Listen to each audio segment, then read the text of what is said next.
Hello, you're watching breaking news here on TV Our World, airing live from the capital Jakarta, Indonesia. Tensions and conflicts continue to escalate in Gaza, Palestine, with fresh missiles raining down the city, reportedly claiming hundreds of lives. We come to you live here from Jakarta, Indonesia, with the latest updates and developments on the ground, as well as in-depth conversation here in the studio. I'm Rahmat Idris. This is the breaking news.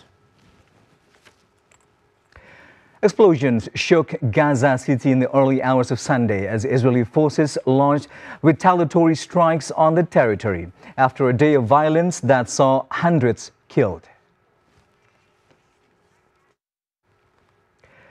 In Gaza, black smoke and orange flames billowed into the night sky. Streets were deserted apart from ambulances racing to the scenes of airstrikes. Meanwhile, Israel cut the power, plunging the city into darkness.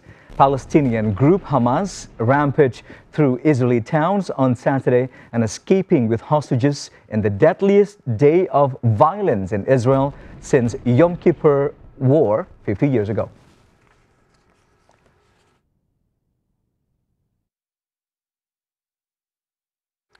In the meantime, Israeli military said it had responded with airstrikes into Gaza after Hamas launched a raid into Israel on Saturday. Video captured the moment a building known as the Palestine Tower was struck in Gaza City, spewing plumes of thick black smoke into the air. Gaza health officials said more than 200 Palestinians had been killed in air bombardments. Israel said the group had declared war as its army confirmed fighting with militants in several Israeli towns and military bases near Gaza, and Prime Minister Benjamin Netanyahu vowed to retaliate.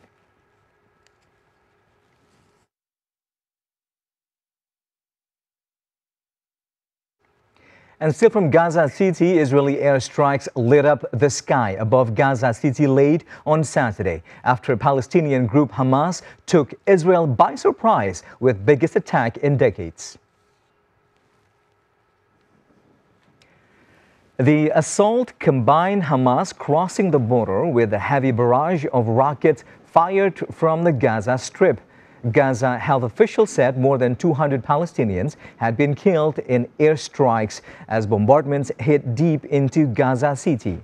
More than 300 Israelis were killed and hundreds wounded in the Hamas attack, but the total appeared likely to rise. Hamas also said that the attack was driven by what it said were Israel's escalated attacks on Palestinians in the West Bank, Jerusalem, and against Palestinians in Israeli prisons.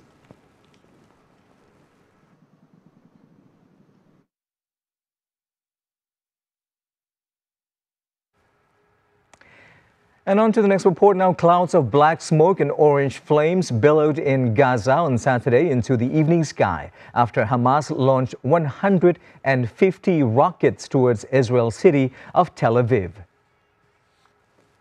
And 1,600 wounded as Israel responded with massive airstrikes deep inside the coastal enclave, vowing unprecedented retaliation.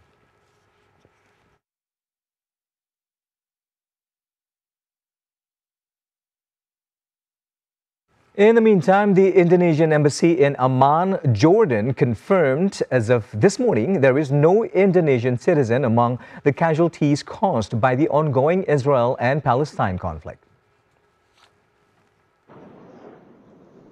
Following its continuous contact with Indonesian citizens living in Gaza, the Indonesian embassy in Amman, the capital of Jordan, has confirmed that 13 Indonesians who live there survived the conflict.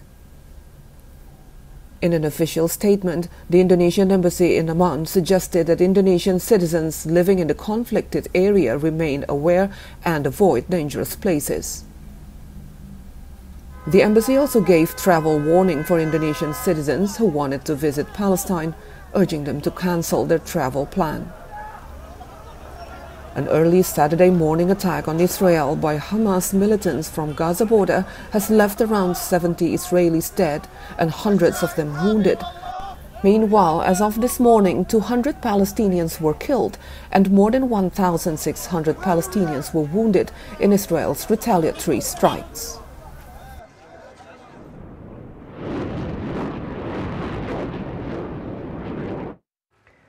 On to the next report now. Indonesian Foreign Affairs Ministry expressed concerns over the escalating conflicts between Palestine and Israel. Indonesian Foreign Affairs Ministry has expressed concerns over the escalating conflicts in Palestine and Israel.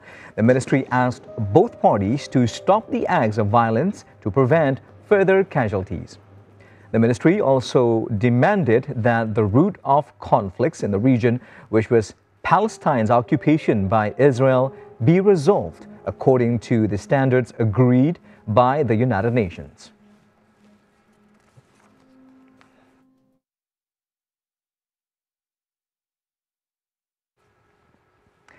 And back to Gaza now. The Palestinian Health Ministry has announced emergency status to all hospitals across the Middle East country following Israel's counterattack in Gaza that killed more than 230 people as of this morning.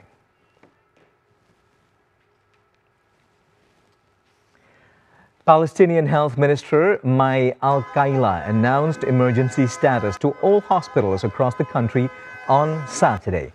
The minister also instructed a number of warehouses and blood banks under his ministry to provide complete medical supplies, including medicines and blood bags, to the hospitals. Israel's counterattack in Gaza killed more than 230 people and injured dozens others. The number of casualties continues to rise. Due to the attacks, all schools in Gaza are temporarily closed, while hospitals continue providing medical aid to the victims.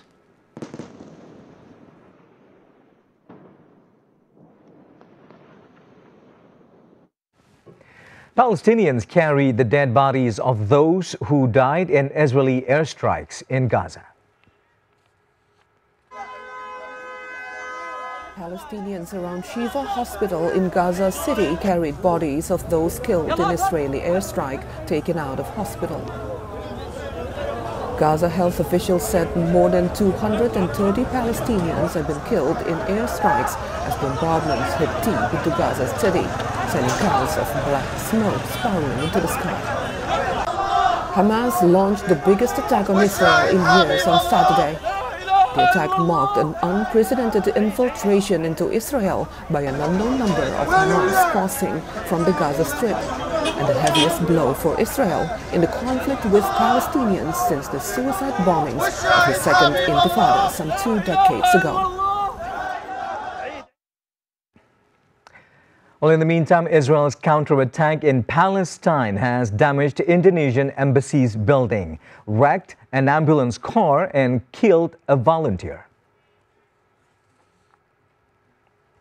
According to an official at Medical Emergency Rescue Committee or MERCY in Gaza, Palestine, Israel's counterattack has damaged Wisma Indonesia, a residential building for volunteers and guests at Indonesian embassy in Jerusalem.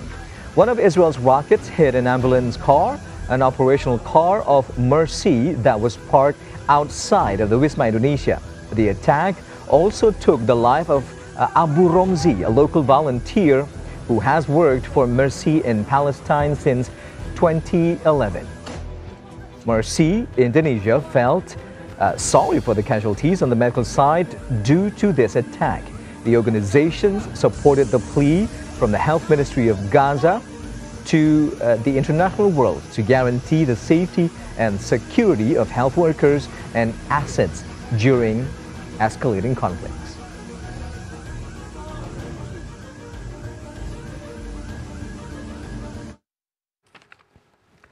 The Israeli Air Force has attacked a hospital built by the Indonesian people in Beit Lahia, North Gaza, Palestine, as a retaliation against rocket launched by Hamas to Israel on Saturday morning. The following are details of the hospital. The Indonesian hospital is located at Beit Lahia, North Gaza Governorate, Palestine. Indonesian donor funded the hospital development, which cost about 126 billion rupiah, or equivalent of around 8 million US dollar. The construction plan for the hospital was laid out in January 2009 and the development started in May 2011. On the 27 December 2015, then Indonesian Vice President Yusuf Kala inaugurated the hospital. However, in 2018, Israeli Air Force attacked the hospital for the first time. The hospital was named Indonesian Hospital as it was fully sponsored by Indonesian people. The long-term solidarity between Indonesian and Palestinian people became another reason it was named as such. The third reason was to show that the Indonesian people have assets and sponsorship for the Palestinian people. Being the biggest hospital on the Gaza Strip, the Indonesian hospital resembles other buildings in the area, which are rectangular in shape. In early 2012, the hospital was expanded into a two-story building covering 483 meter square area.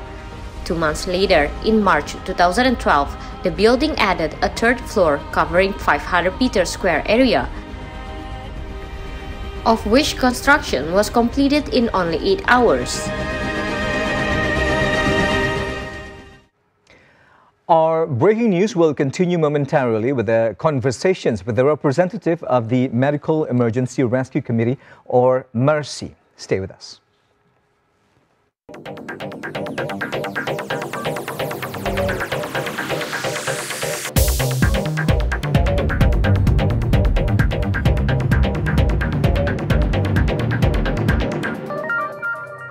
Totally okay. Okay. Like data or latest Oh, news thank you or very anything, much. just open up and read from the phone. Because the situation is keep changing. I know. Saya juga ke scrolling tuh live update terus. So sementara kan kita nggak, we can't always go very delay. So jadi apa yang dapat dari HP nanti silakan baca yang terbaru, Mas. Kalau beberapa tadi udah kami tayangkan kayak apa pesan dari foreign ministry kita, bahwa kita concerns over the attacks dan minta occupation segera, I mean the root of the problem. So. Hi. Today's sponsor is Nestle Pure Life. Thank you. Saya kira mau jadi kayak Ronaldo gitu kan, digeser gitu. Oh my God. Itu like yeah, they're not paying, guys. It's just a mistake on the screen. Iya, aku takut terus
are still watching breaking news here on TVR World, airing live from Jakarta, Indonesia, where we are bringing you the latest updates on the escalations of conflict and tensions over at Gaza Strip in Palestine. And joining me for the next part of the breaking news is our conversations with the member of Presidium of Mercy Indonesia, and that is the Medical Emergency Rescue Committee, Dr. Arif Rahman. Assalamualaikum, Doctor. Waalaikumsalam warahmatullahi wabarakatuh, Mr. Idris. Thank you very much for joining us for this conversation in such short notice. We know that this is high time and all of the updates are coming in such a rush, but we truly value your time for TVR World. It's our pleasure and thank you for the invitation. Right.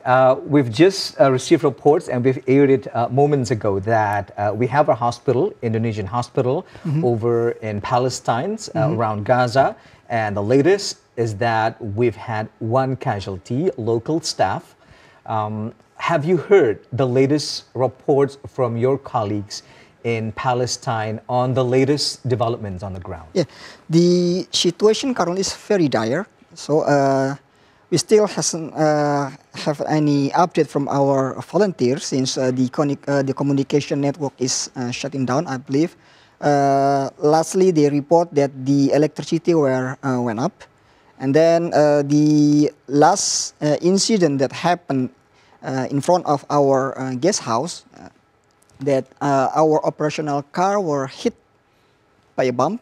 And unfortunately, one of our local staff standing nearby and also severely injured and died at the location. So we still need to confirm whether the casualty mentioned revert to our local staff or the staff of the hospital, since the hospital also hit by several strikes, mainly at the backyard. So the oxygen concentrator at the backyard and also the mortuary also damaged. And I believe this one is the worst strike from the previous accident, since previously the strike only dropped outside the hospital compound, so the hospital only having damage from the blast of the bomb.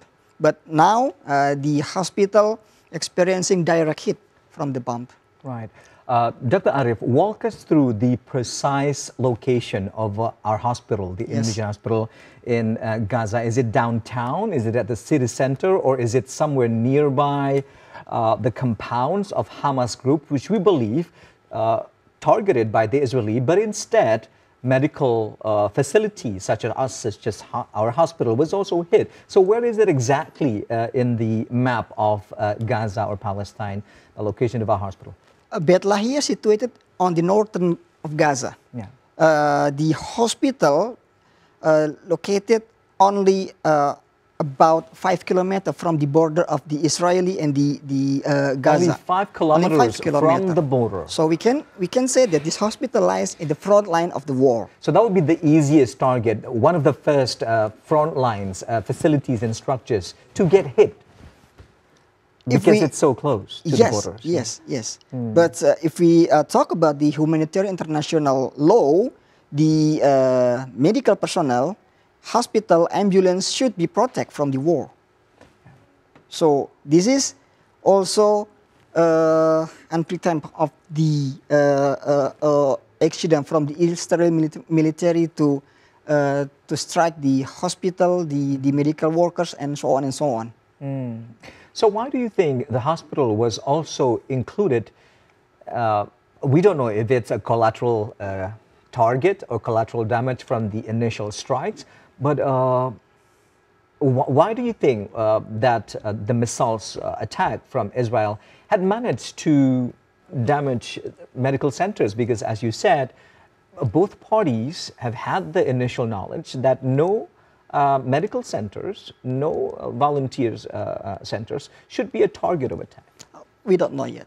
Okay. But the best assumption was that might be that targeted person has already locked by the Islamic later, and it happened to be inside the hospital compound.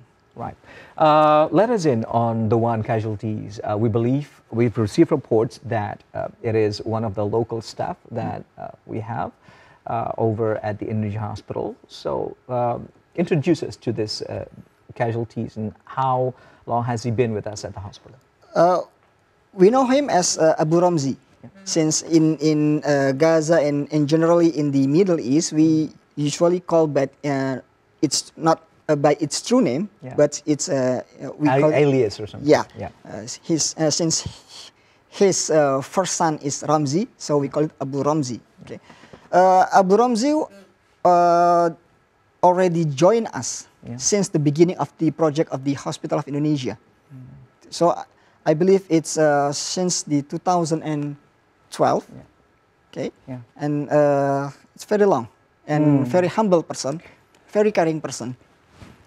And he was the one, as you said, standing by near the car which was hit. Yes.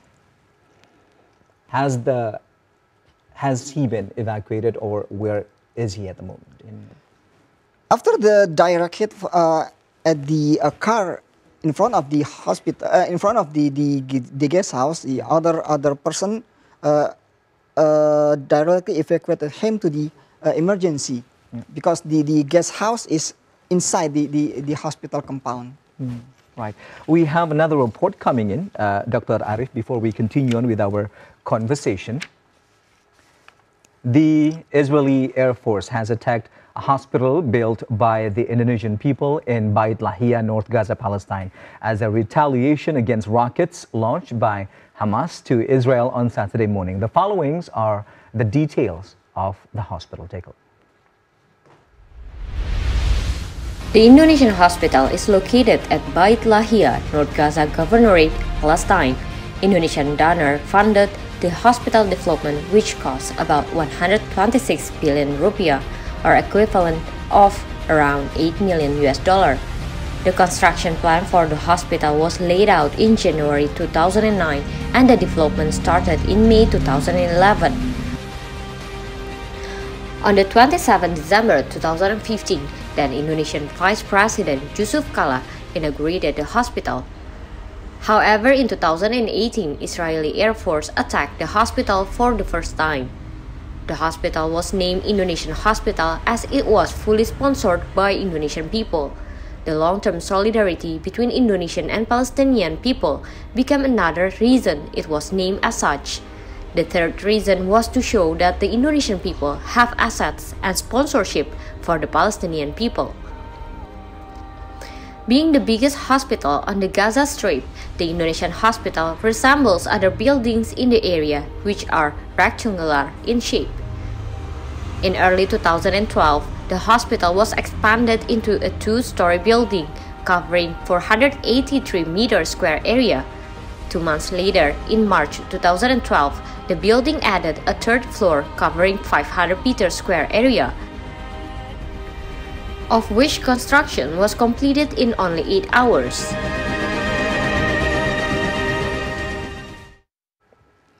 Right, so that was the brief profile of the Indonesian hospital that has suffered one of the major hits from Israeli attacks over in Gaza Strip. Dr. Arif, please walk us through some of the major backstory to the initial idea of building an Indonesian hospital in Palestine. I believe it was 2009 when that's when the conversation started to the Israeli attacked the Gaza Strip.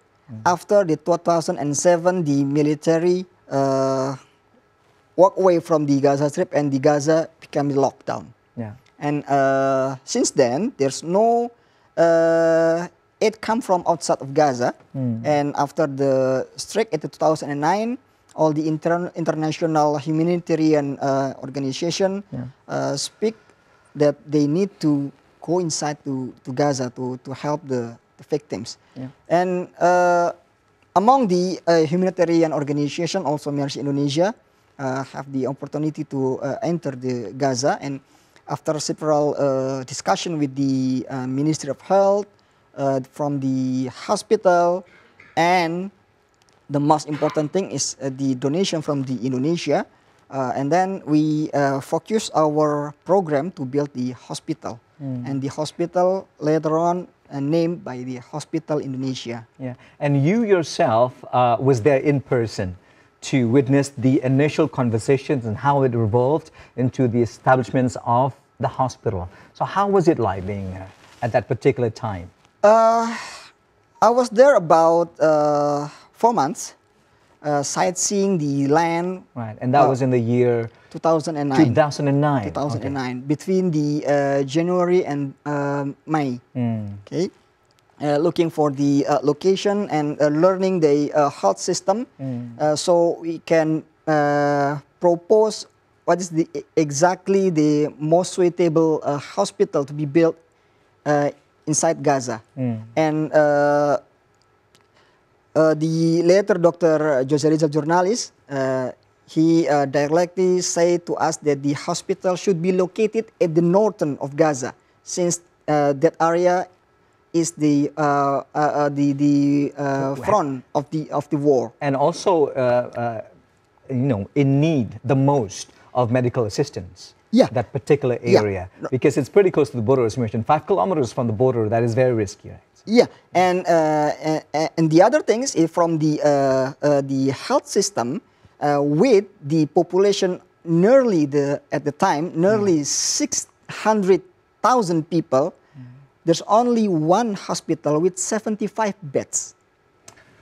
Okay, so that explains as you mentioned, the dire need Yes. of an extra hospital. Yes. Right. So it's been operating since 2014. Yes. Up until now. Yes. And this is one of the major attacks that the hospital has ever experienced. Yeah. Has it ever been under attack before? Several times, but occasionally only minor damage to the hospital.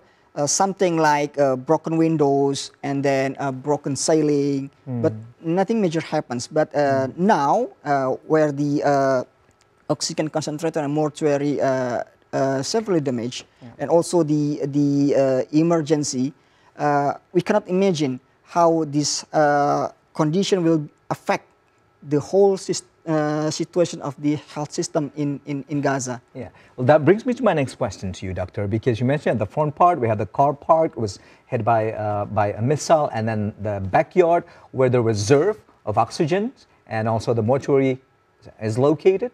So you mentioned that the communications is currently closed off with electricity being cut off by the Israelis. But how do you imagine that our colleagues, the staff of this hospital, are currently working together to resolve all of these contingent, emergent medical needs?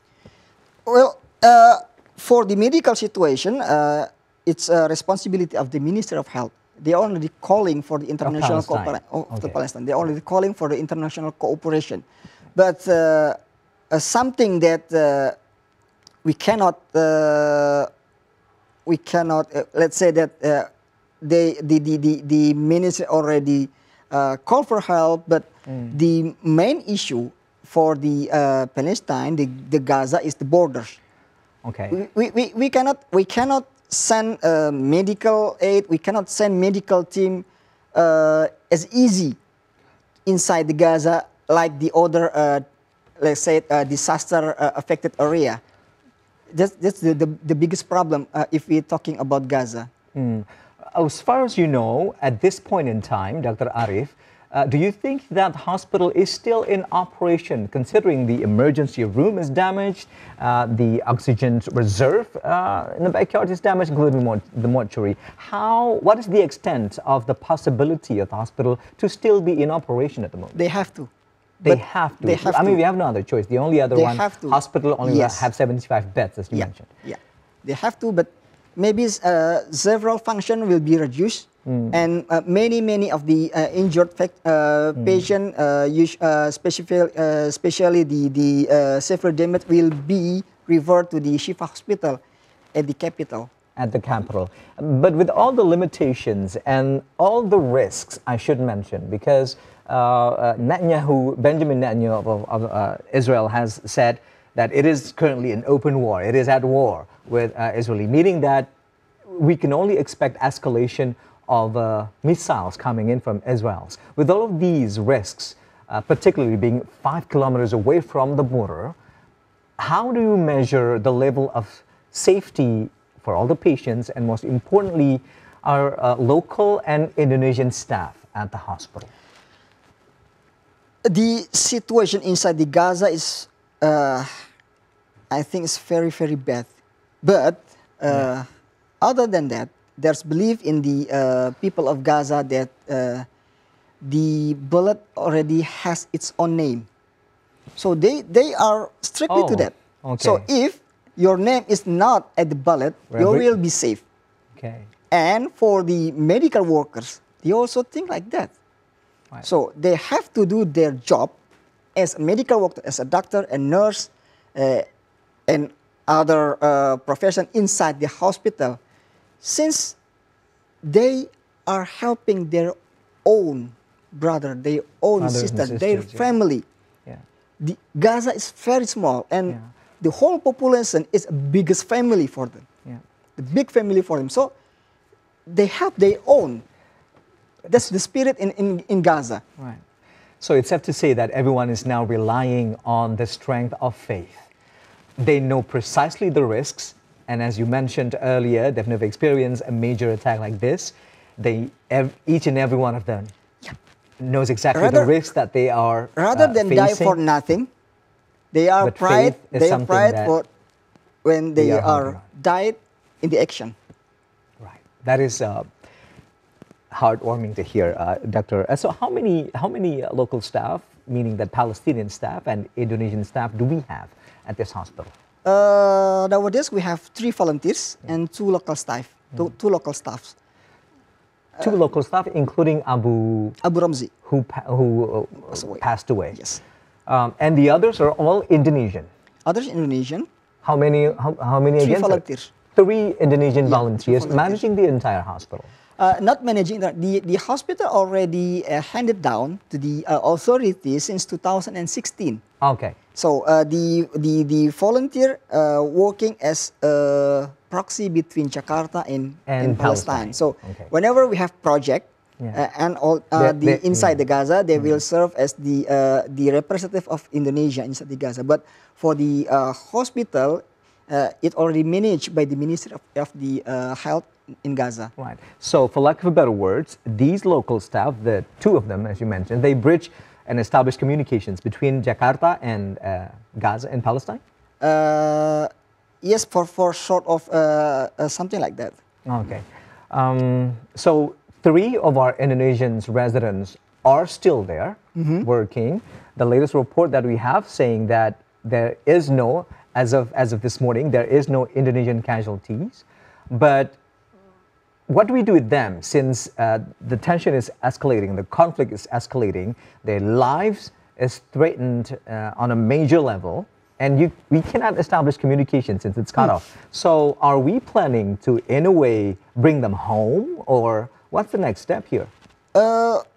For the record, the situation now is rather different with the previous, since the first attack happened inside the Israeli land, in Ashkelon. Yeah. Usually, the military of Israel first strike at Gaza, but now it's happened at the border, Escalates and Jaffa. So and headline said it was a surprise attack. Yeah. Yeah. Yeah. If the embassy in Jordan said that there's no casualty from the Indonesian citizenship in Palestine, so we can say since that the Gaza Strip and Jerusalem is 2 different areas. So I don't know whether in the Jerusalem or maybe inside the Israeli there's how many Indonesian citizens there. Indonesian citizens. Yeah. Okay. But so that's in the Israeli territory. In Gaza, at least At least we have 3 volunteers of mercy inside Gaza. Yeah. That's also pertaining the hospital alone, right? Yeah. We don't know all the other Indonesian diaspora residing in the Palestinian territory. Yeah. Have you been communicating with our people here at the Embassy of Indonesia just to get the latest insights and their plan probably on what to do with Indonesian diaspora and Palestinians? Sure. So to protect them, the worst scenario is to evacuate our volunteers from Gaza to the Egypt, since it's easier to travel to Egypt rather than to the maybe Jordan. Since if we travel from Gaza to Jordan, we need to cross the Israeli border. So it's easier to go to Cairo. To Egypt. Yes. There's another entry point from Egypt to Palestine rather than crossing through Israel, which is a bit complicated at the moment, I believe. Yeah. All right. We'll talk more about these points of entry.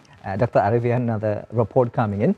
A number of Israelis taken prisoner several times, greater than dozens. The spokesman said those taken captive were spread throughout all areas of the Gaza Strip. Take a look at this next report.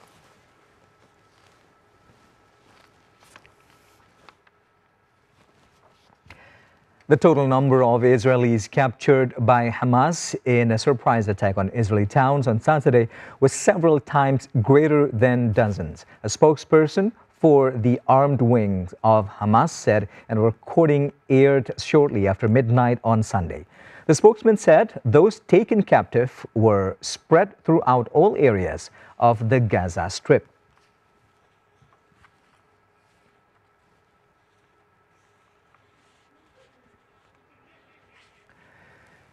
In the meantime, Hamas distributed video showing what is said to be drone attacks against an Israeli military base and tanks near the borders between the two sides on Saturday, October the 7th. In Israeli prisons. Gaza health officials said 198 Palestinians had been killed in airstrikes as bombardment hit deep into Gaza City, sending clouds of black smoke spiraling into the sky.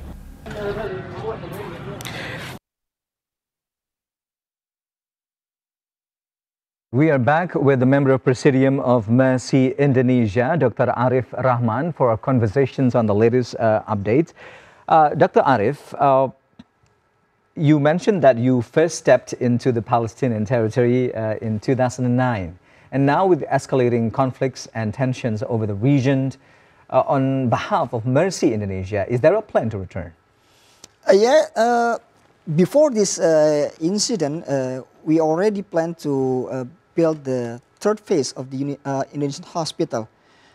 You know that the first... The same hospital? Yeah. Okay. Expanded or something?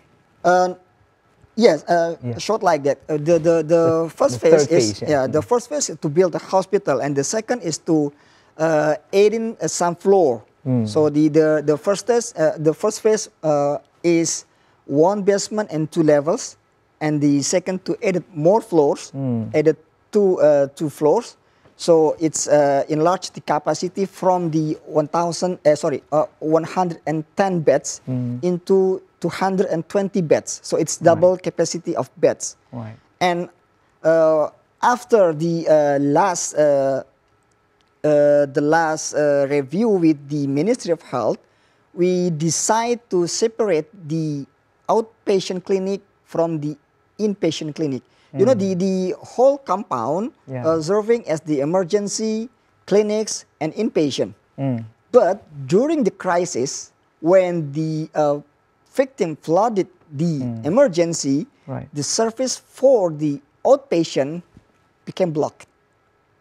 It means that many patients that come for diabetic, heart disease, and other disease cannot access the inpatient. The inpatient part. Since the whole area of the hospital are spread by the victim of war. So that's why we plan to... Which essentially belonged to the emergency part of the hospital, but it was over capacity. Yes. It had to take in the rooms for the inpatients. Yes. So to serve better, we plan to separate the inpatient and outpatient. So if something happened, the outpatient clinic can running well, Yeah. And in the same time, the emergency and the inpatient, and so the operating theater can work as its own without limited the outpatient clinics. So it's not being impacted should there be a staggering increase to incoming patients coming in. True. So with the emergency currently, we believe, not operating due to the damage, do you think that they are being relocated to other facilities? We still have the inpatient parts and the clinic parts you mentioned. They will use another area in the hospital as an emergency. So if any area inside the hospital damaged, they will relocate the area so the serve will be minimally impacted. Right. So for this case, if the emergency were out of service, they will use another room. So the emergency service for the victim, for the patient, can still be running to serve. Right. Dr. Arif, correct me if I'm wrong. The Mercy, Medical Emergency Rescue Committee, works on a donation basis. It's an NGO, it's non-government organizations. Correct. Please share with us the context of operations of Mercy, be it in Indonesia and most importantly over in Palestine. Well, Mercy is originated from Indonesia, but now we partly becoming the international NGO operating in the Middle East, in Afghanistan, and whenever the disaster happen around the globe. So like you said, that's very correct, that we are working based on the donation from the people. So first, we will make program. What will the Mercy or team do at the location, and the grand donor, design of the operation. Since we are a medical team, so it's not, it cannot go far from the medical activities. The first thing is to save the victim. And if the situation needed, we will have another long program, like hospital in Gaza. We also successfully built hospital in Myanmar for Rohingyas. Okay. But since the Palestinian is ongoing crisis, it's have much spotlight. You know, like the current situation, the whole media cover the crisis. So it become the hot seat in the humanitarian activity, I believe. What kind of support have you received, not only from interested parties and communities, but from governments? The government helped us with the paperwork.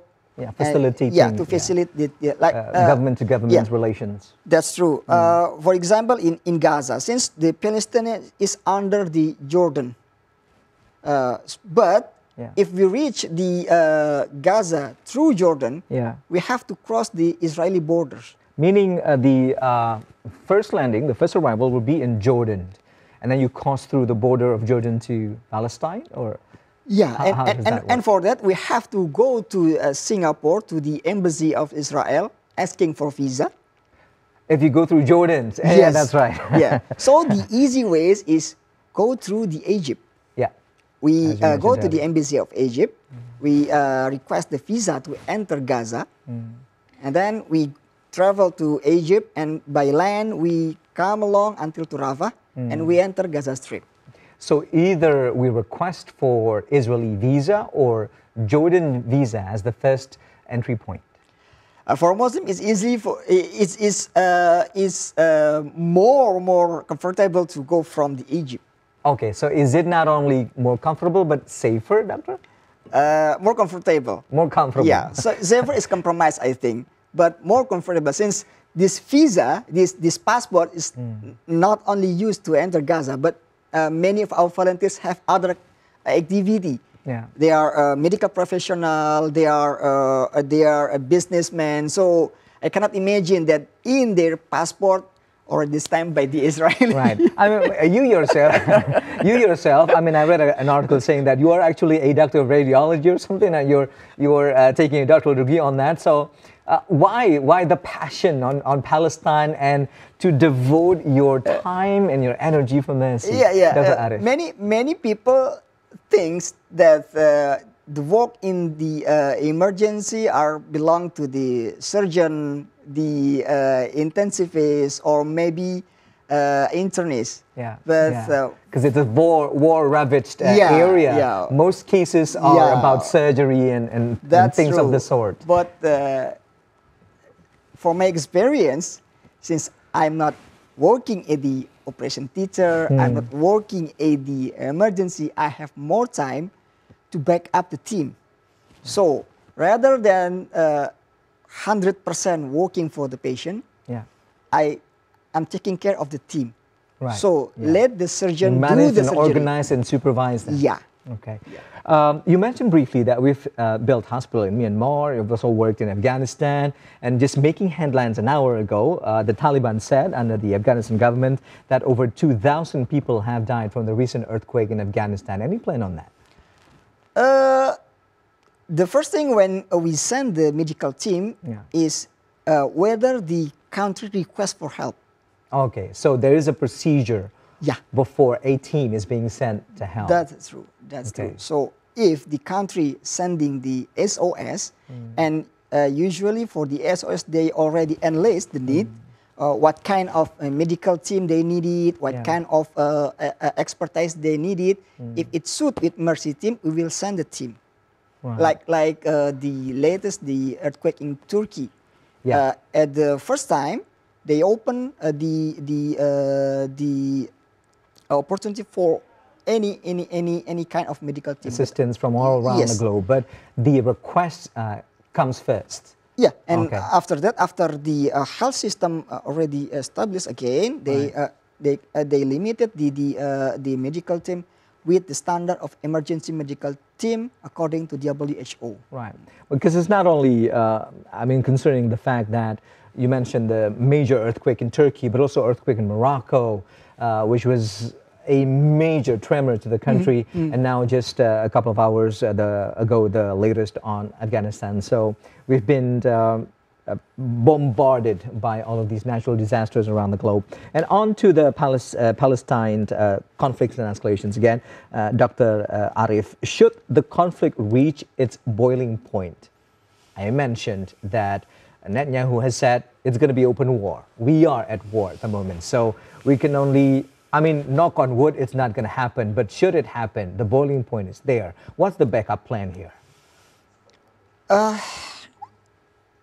I cannot say many things since I'm not a war expert. But as a humanitarian volunteers, I regret what happens all this time. You know, it's like a pattern between the Israeli and the Palestinian. We can say that maybe in the coming years, this kind of situation will be worse and worse, and the victim will be shut up, skyrocketing. Yeah, and we're talking about the vulnerable group: children, women, senior, disability, that have no access to be transported outside Gaza, or they have to experience the limited health system inside Gaza. Right. So Dr. Arif, you've been to Palestine a couple of times, and I'd like to get your first-hand account on what exactly has triggered, or how exactly it is being in Palestine amidst all of this occupation problems and all of these issues with Israel. For our next conversation, we have another report coming in. Palestinians gathered in Gaza City on Saturday to assess the damage caused by Israeli airstrikes after Hamas launched the biggest attack on Israel in years. Gaza health officials said 198 Palestinians had been killed in airstrikes as bombardments hit deep into Gaza City, sending clouds of black smoke spiraling into the sky. The Hamas group attack killed dozens of Israelis in a surprise assault that combined gunmen crossing into Israel with a barrage of rockets fired from the Gaza Strip. Hamas group said the attack was driven by what it said were Israel's escalated attacks on Palestinians in the West Bank, Jerusalem, and against Palestinians in Israeli prisons.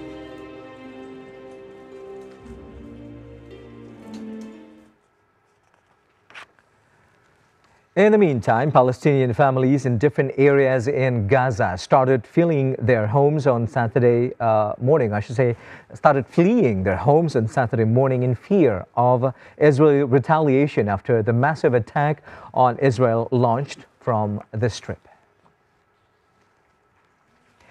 Hamas group launched the biggest attack on Israel in years in a surprise assault that combined gunmen crossing the border with a heavy barrage of rockets from the Gaza Strip.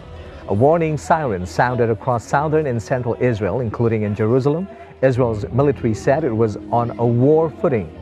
Saturday's incident was the most serious since Israel and Hamas group fought a 10-day war in 2021, with gun battles between bands of Palestinian fighters and security forces in towns in southern Israel.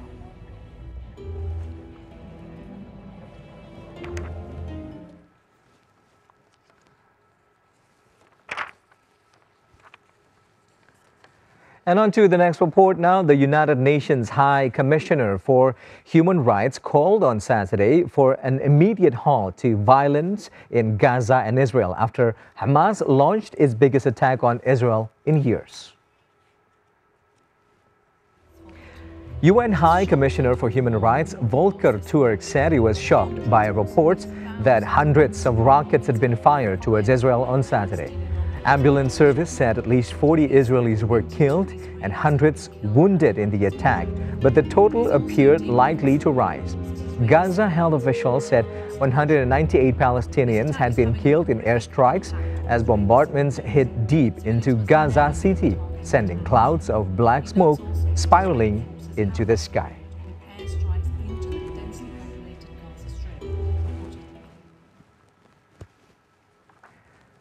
And we are back with Dr. Arif Rahman, the member of Presidium of Mercy Indonesia.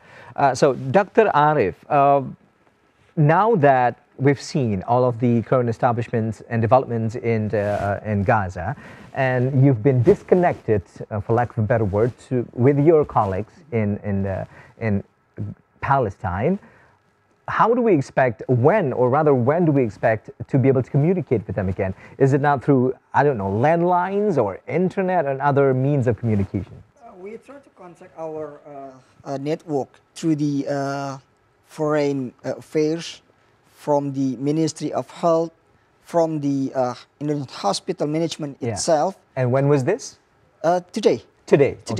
After the last communication with our volunteers, they haven't sent us any news for more than 2 hours. We try to send the information through all our links, requesting to locate whereabout our volunteers. The last situation, we know that since the guest house also damaged, they plan to evacuate to the safest location. But for my experience, the most safe location when the crisis is happen is inside the hospital compound.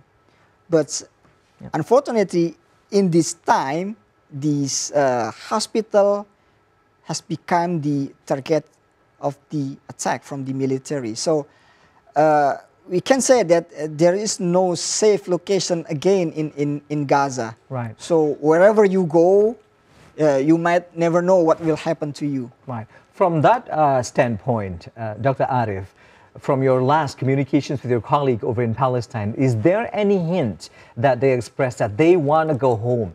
Please expatriate us. Well, I have to give my hat for your colleagues there. Our college, especially the volunteers in Gaza. Whatever the situation, they never speak to us that they need to be evacuated outside Gaza. Even if the embassy from the Egypt or the Jordan request that these volunteers have to go to outside Gaza, they prefer to stay inside. But again, we will communicate with the authority whenever the situation is worsened, and then we have no other choice to evacuate our volunteers. Right.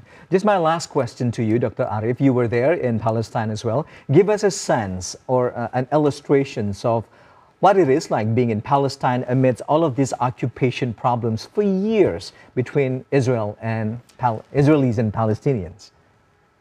In Indonesia, I try to make some example. In Indonesia, we have 2 seasons. Okay. You know, rainy, dry. In the Europe, America, we have 4 seasons in a year. In Palestine, they have peace and war season. Okay, so that's not climate related. Nope. Okay. Whenever it's peace, the situation is very lovely. I see. Family have their holiday, children goes to school, markets It's clear open. sky. Yeah. Yeah. But when the situation is in crisis, everything became chaotic. Right. So we can only extend our condolences for the fallen and most importantly, strength, and hopefully things will see a better prospects in the future for brothers and sisters. And also support for the victims. Palestine. We have to express our gratitude. Thank you very much. Thank you very much member again. of Presidium of Mercy Indonesia, Dr. Arif Rahman. Thank you for your insights. We hope to see you again for our future programs, Breaking News here on TV Our World. My pleasure. And that concludes our Breaking News here on TV Our World with the latest developments on the escalating conflicts and tension in Palestine. I'm Rahmat Idris. Thank you for watching. Bye-bye.